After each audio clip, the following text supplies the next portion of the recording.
अच्छा मोहसिन साहब, अवां थोड़ी देर पहिरियां ॻाल्हि ॿोल कई त ईरान ऐं अमेरिका जे विच में जंग बंदी जूं तयारियूं थियनि पियूं। होपफुली इनशाला ही ख़तमु थी वेंदी, पर तजनिगारनि जो इहो पिणु चवणु आहे त महांगाईअ जो जेको असरु आहे उहो तक़रीबन 3 खां 6 महीननि ताईं बरक़रार रहंदो।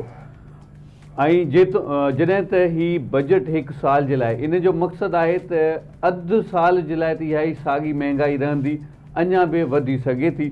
ऐं ॿियो सुवाल इहो आहे त जिते इनकम टैक्सिस वधायो वियो आहे ऐं इन खां अलावा अवी चओ पिया त सैलरीज़ में या टैक्सिस जी मद में घटिताई कई वई आहे, तव्हां छा था सम्झो त मजमूई तौर ते ॾिसजे त अवाम मथां भार वधियो आहे महांगाईअ जो?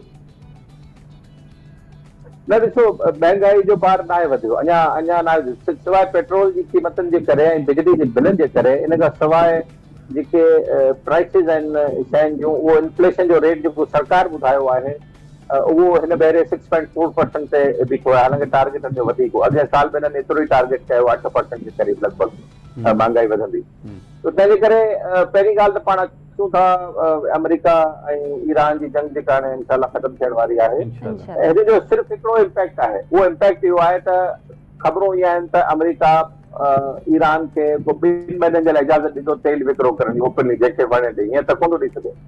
One thing. Second thing is त ईरान खे काफ़ी पैसा मिलंदा। जेका सिचुएशन आहे ख़राब ख़तमु थींदी, जेका आहे ऑयल प्राइसिस जे करे पुराणे जंग खां पहिरीं वारे 68 बैरल फी ते हली थियूं वञनि, त इहो पाकिस्तान खे तेल सस्तो पवंदो। तेल जॾहिं सस्तो थींदो त पाकिस्तान में सस्तो थींदो। इन सॼे मामले में 3 महीना लॻी वेंदा जेकॾहिं सुभाणे खां जंग ख़तमु थिए थी त।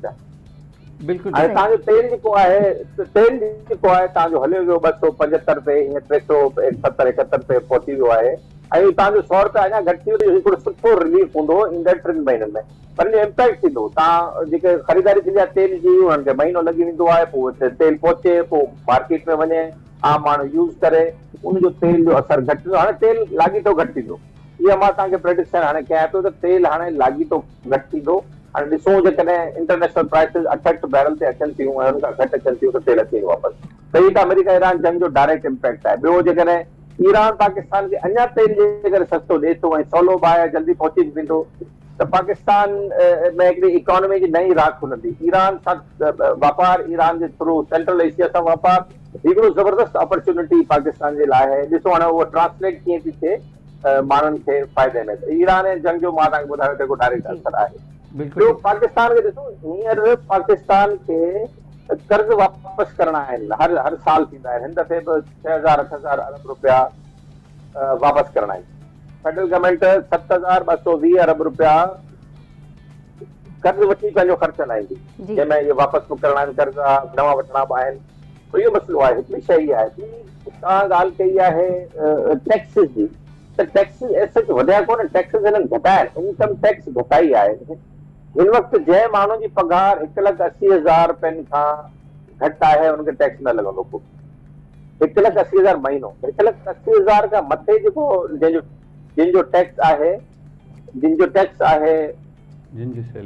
सैलरी आहे उन्हनि ते टैक्स लॻंदो। जी सॉरी, जिनजी सैलरी 1,80,000 खां मथे आहे, उनखे उन ते लॻंदो टैक्स। ऐं उहो बि पोइ 25% लॻे पियो त हुनखे फ्री कयो आहे, 3 बि लॻे पियो त हुनखे फ्री कयो आहे। त ईअं थोरो स्लैब 4 ठाहियूं आहिनि मथे वारियूं, ऐं उन्हनि में उन्हनि खे घटिताई ॾिनी वई आहे।